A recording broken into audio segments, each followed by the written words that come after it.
Hey there, welcome. My name is Jessica Buchanan, and I'm a New York Times bestselling author, professional speaker, and founder of Soul Speak Press, a non traditional publishing company created for women who've been through something, now they know something, and they can teach us something.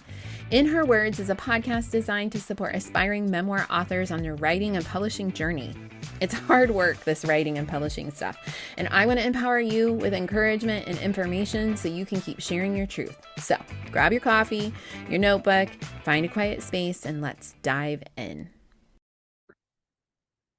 Hey everybody, how's the writing going? I have to be honest, I have gotten started on my chapter for Deserts to Mountaintops Out of the Ashes. So I'm very happy to report that, but I still have a ways to go. It's interesting because most of the time when I sit down for a project like that that has a deadline and it has a theme or it has like a known, it's a known entity, if you will. I usually have a pretty good outline of what I think I want to write about before I sit down. And I know that one of the reasons I was procrastinating so hardcore on this project was because I didn't know what I wanted to write about. Out of the ashes, there could be so many things, but I also feel like, like relating it back to the kidnapping or the rescue. It's just like, I feel like I've just written about that a lot. And like, number one, who needs to read any more about that? And number two, like, I'm kind of done writing about it. Maybe not done, but like, trying to get comfortable here, so bear with me. I just feel like, like it's all I ever write about, and I'm sure some of you out there who have experienced significant trauma that maybe is more like like visible, maybe you can understand where I'm coming from and what I'm saying. Or if you've spent like a lot of time talking about it or it's part of your profession. Um, I'm not necessarily tired of talking about it. I'm always happy to like give a keynote or something like that. But as far as like my creative writing goes, I was like, surely there's something else I could write about for this chapter. And I sat down. I've had like a couple of evenings to myself, which is, I'm getting to that place in parenting, I think, where both my kids are playing competitive soccer, but one of them is in a carpool situation. So my husband Eric took the other one and gave me a couple nights off because I always make dinner. And so I sat down after dinner. I'll be honest, I poured myself a glass of red wine, turned the fireplace on. I have this lovely gas fireplace down near my writing chair, pulled my laptop out, and I was like, okay, what's coming to me? And wouldn't you know it, it had to do with my mom. And I have written about my mother, but I've never published anything about her. She's been gone for about 15 years now. And oh my goodness, you guys, it has been interesting. It's been emotional. It's flowing out of me. I'm just like sitting there, like just like these sentences are coming out, and it's like, okay, wow, I think this is kind of like what a creative breakthrough feels like. I wouldn't necessarily say I had writer's block, but I was definitely like avoiding writing because I felt blocked. A different way of looking at it. And once I sat down, I actually pulled up an old essay that I had written for a writer's group, a writing group that I was involved in, like pre-pandemic. My ex co-host, podcast co-host, former co-host, for We should talk about that. That's how we met. We formed a writers group, a writing group to get feedback and have some place to take our nonfiction writing. And that was the first time I like really leaned into some sort of like, it was very informal, but some sort of formal group, writing project. That was the first time I'd been involved in something like that in a very long time. And then what came about from that was the podcast. And so, We worked diligently on growing that for, about 3 years. And then I parted ways and because I decided I need to spend more time working with Soul Speak Press. And so here we are.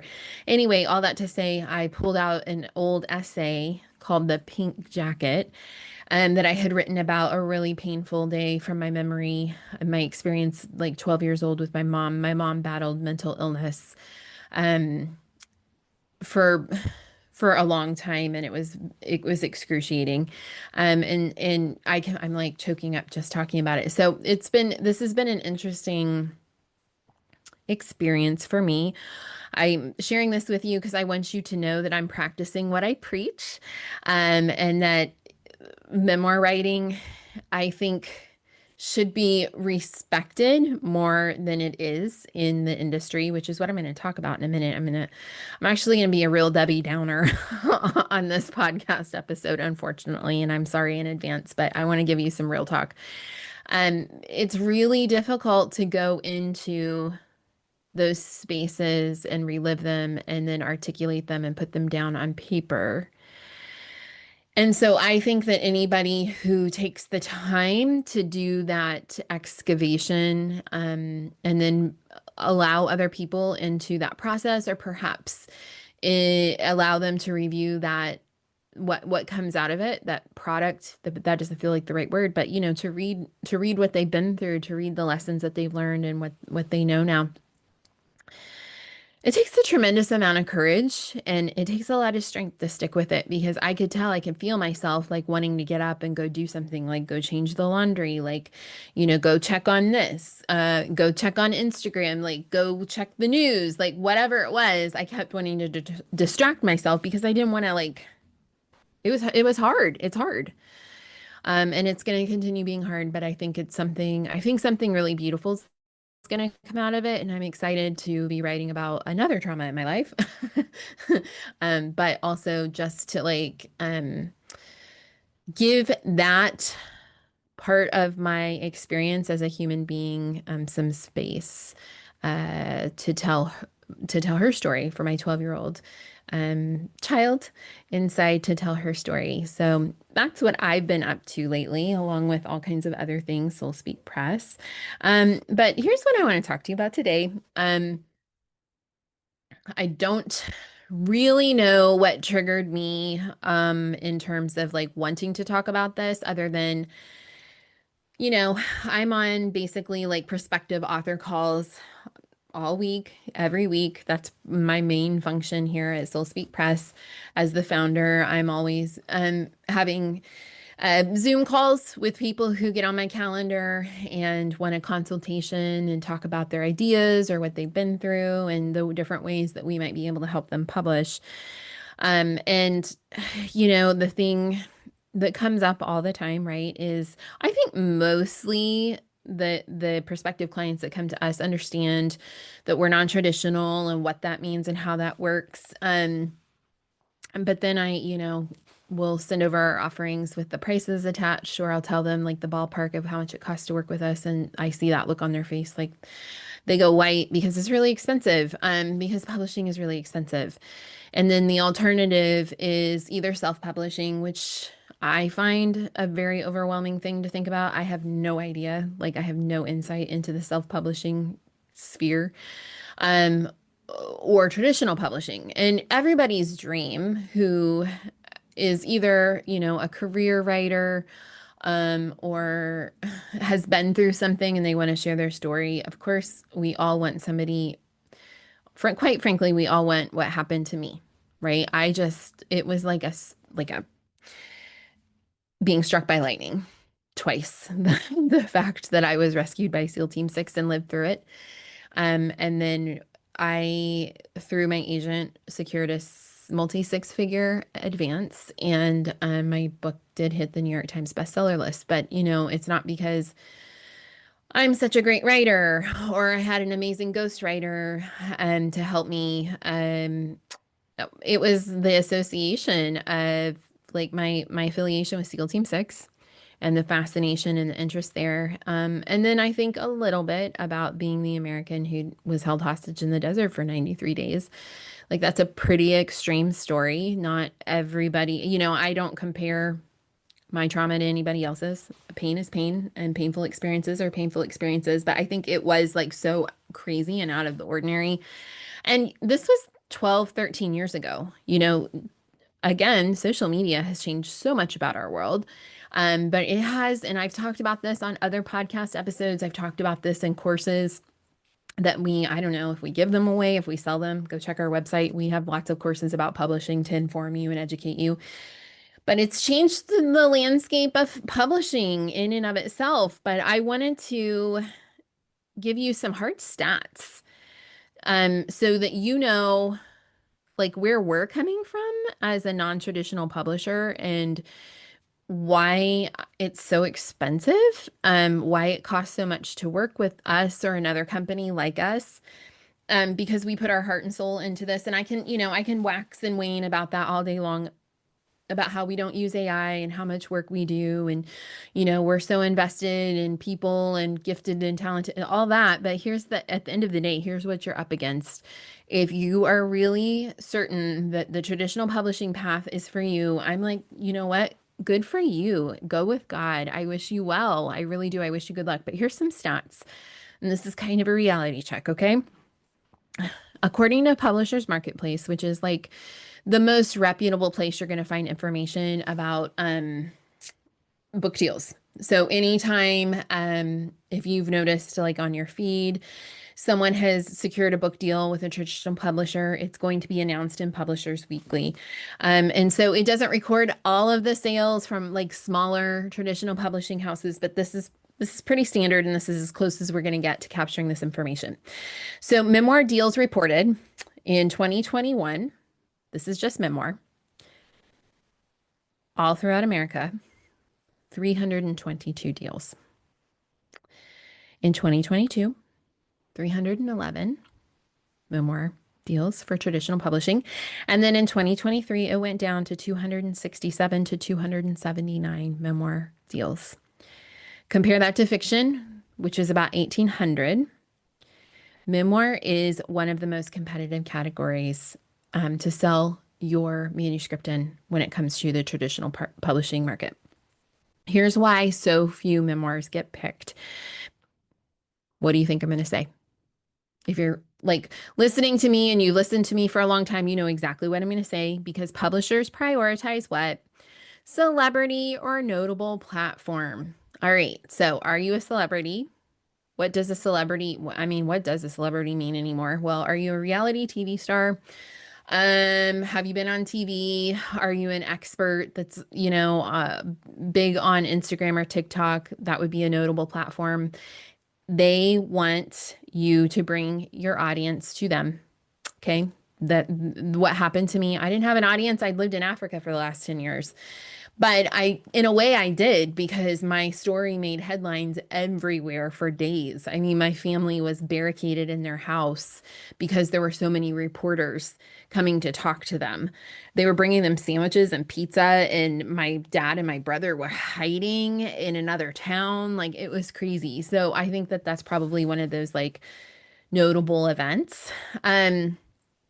Another reason or another thing that publishers prioritize is strong cultural hooks or news relevance. So, if you were, let's say, the victim of a crime that had something to do with what's relevant in the news today, it's a little dicey out there right now. And I think it's going to be really, really hard just because, no one's really sure what to say, what to publish anymore. It seems like free speech has gone to the wayside. Um, so, again, these are all like, take them within the context of like normal standard cultural happenings.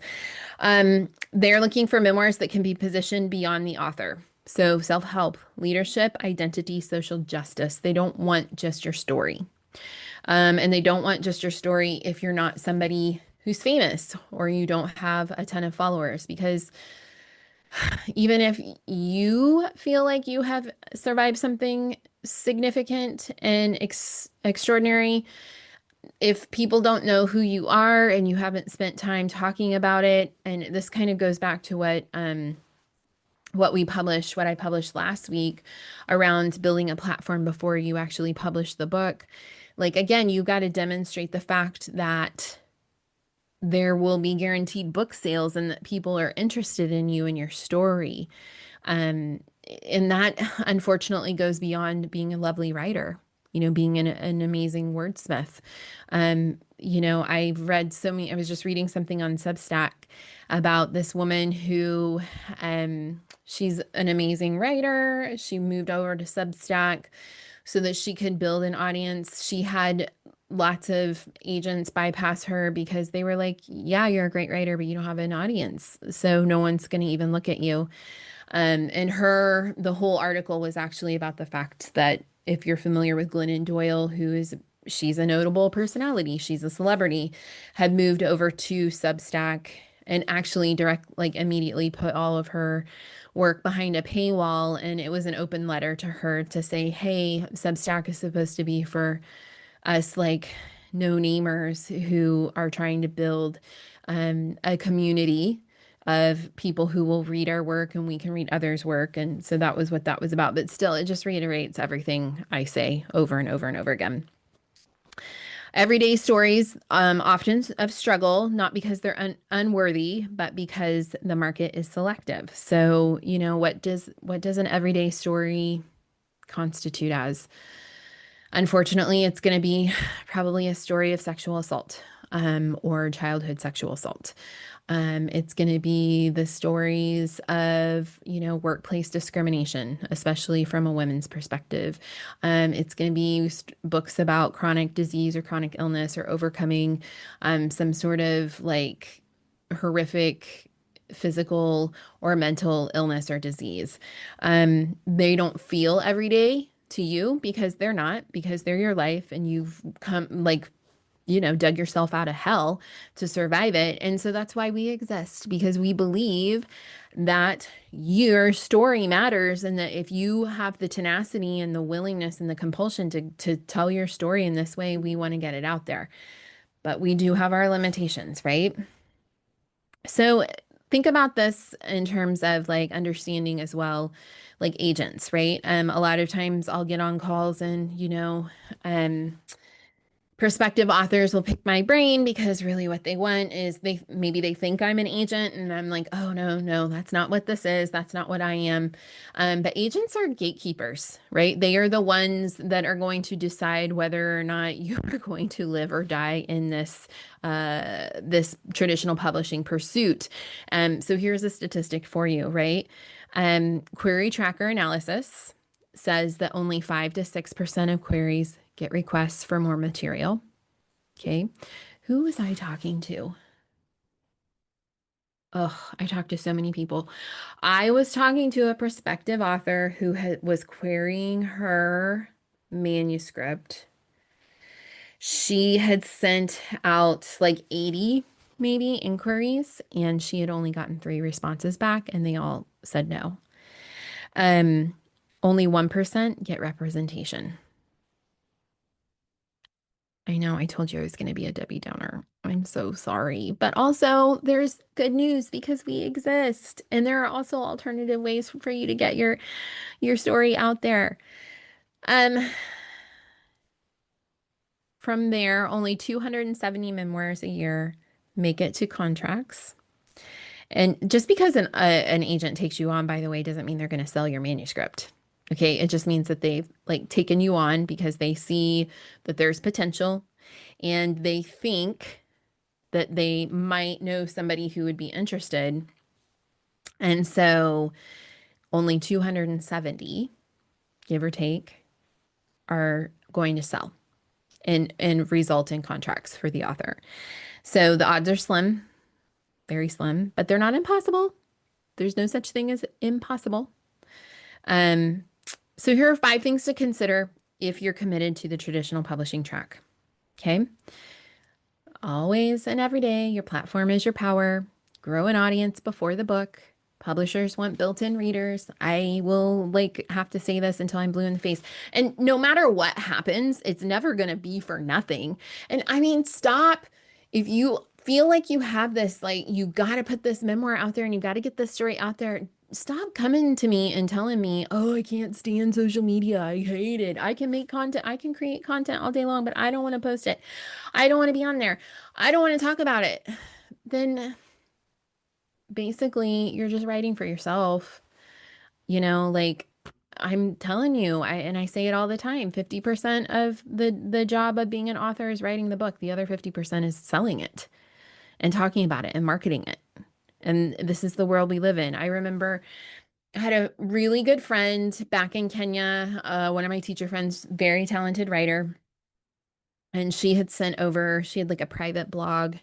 She's a beautiful writer, kind of poetry, and it just, yeah, just gorgeous. I still remember some of the imagery about the ibises that would fly over and her marinating her olives and just like all the senses, gorgeous. And I said, you gotta get on like you gotta get on Facebook. And this was like 10 years ago. And she was like, yeah, I'm not willing to do that. And I was like, oh, yeah, I get it, but it's a shame. No one's ever going to read your work.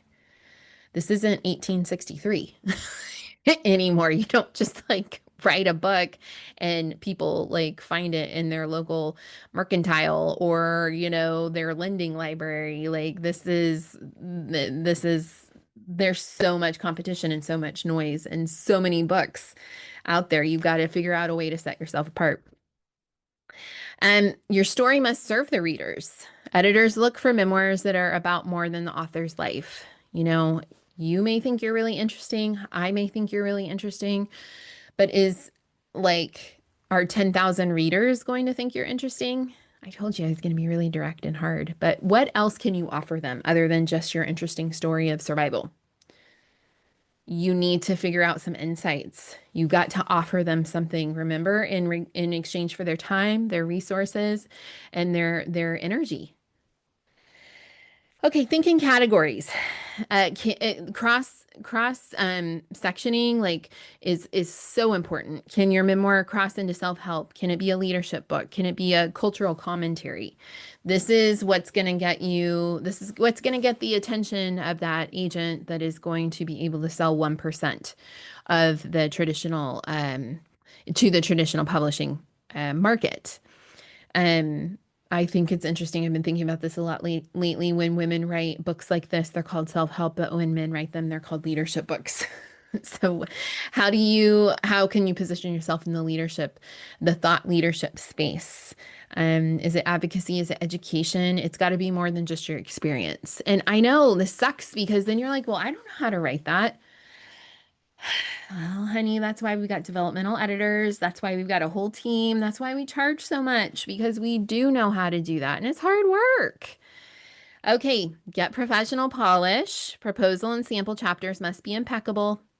Agents won't read twice. You don't have a second chance to make a first impression. That's all I'm going to say about that. Prepare for a rejection.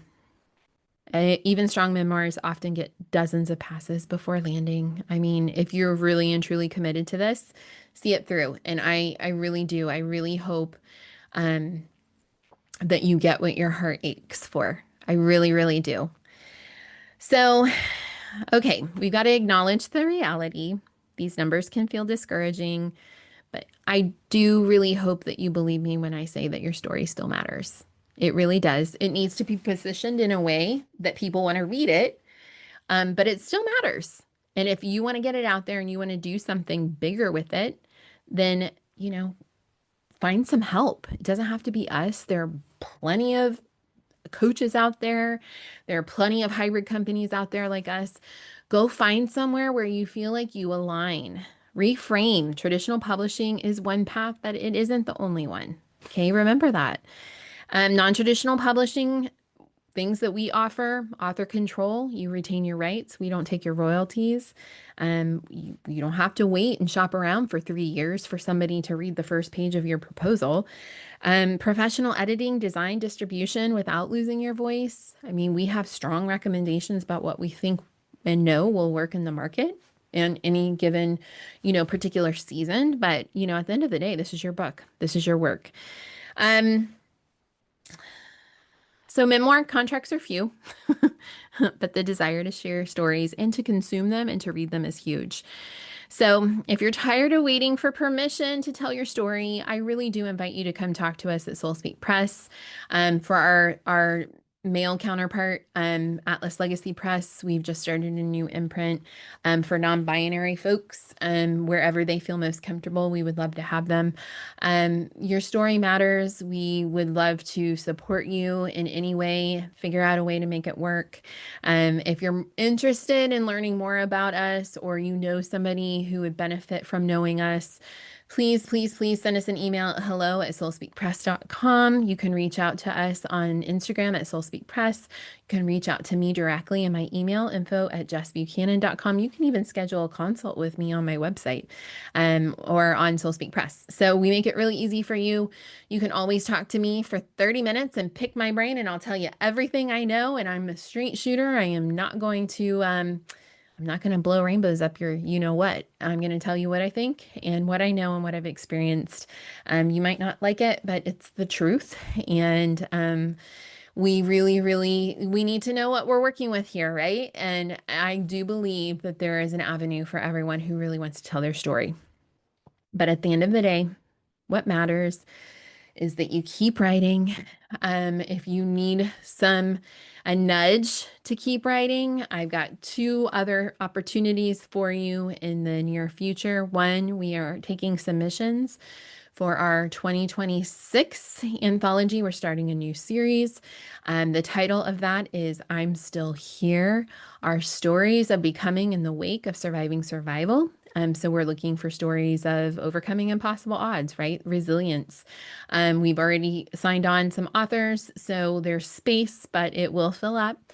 So reach out if you're interested in learning about what it would entail to work with me directly and my team for about a year. You'll learn memoir writing. You're going to learn all about the developmental editing and the copy editing process. You're going to go through peer review. You're going to learn what it takes to publish and to go through all the rounds of editing and approvals and marketing and book promotion and book launch. And then I throw a very big, very expensive party at the end of all this on our published date, which will be January 25th, 2027. And then if that feels like too much of a commitment and you're interested in something else, we have our first ever writing retreat, our international writing retreat. It's going to be the 13th. No, is that right? It's going to be somewhere, I should know this, in September 2026, that week, like that second week in September after school starts. And we're going to be working together and enjoying life in Piemonte, northern Italy. You fly into Milan.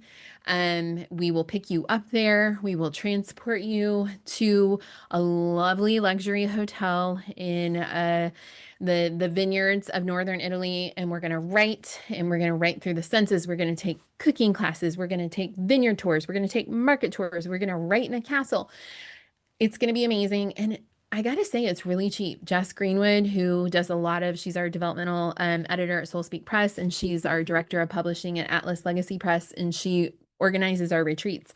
She's a busy lady.